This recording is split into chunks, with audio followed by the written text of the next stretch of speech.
Okay, so I just discovered that I have a way to show you a little bit clearer picture. Instead of use a pencil, I'm used ball pen here, so this should be easier.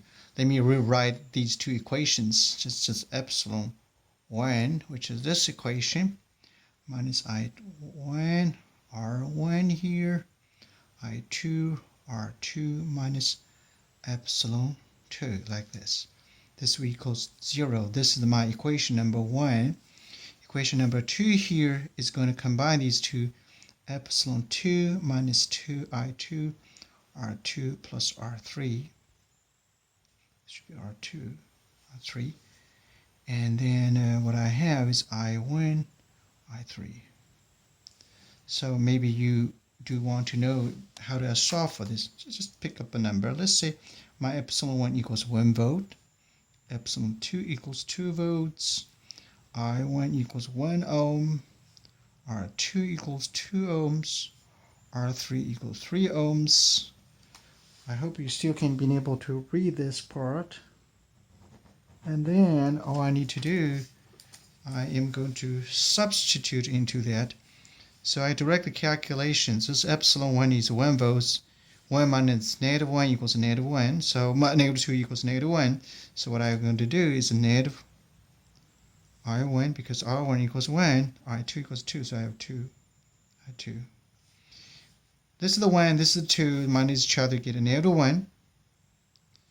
And then that's the first equation. You can move this negative sign to, well, you can just leave it as it is, it doesn't matter. So this is still equation number 1. Equation number 2, I have epsilon 2 here, which is 2 volts, minus 2 plus 3, 2 ohms plus 3 ohms, that's what I have. So this gives me 5 ohms and times I2. Minus I1 is times I3, the R3 here. So this will give me 3 I1 equals 0. So that's what you need to do. Now in my case it's simpler because my coefficient of I1 is a negative 1. So I'm going to start with this first equation first. So I will get I1 equals I2 minus 1. I hope you can understand how I did it. I just moved this term to the right hand side. All I need to do is change the sign. Originally it's negative, become positive. That's what I have here. For the I2, do the same thing.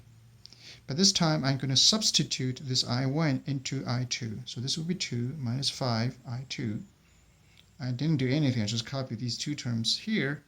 So I have negative 3. Now this time you need to substitute that into it. Did you see have 2 I2 minus 1? So this I1 becomes 2 I2 minus 1. Let me check the quality. I hope you can still read this at the moment. And then, so this is going to be equal 0. Then you just solve for this I2. So let's solve for this I2. I2 equals some numbers. I think I add this, probably it's easier for you to understand.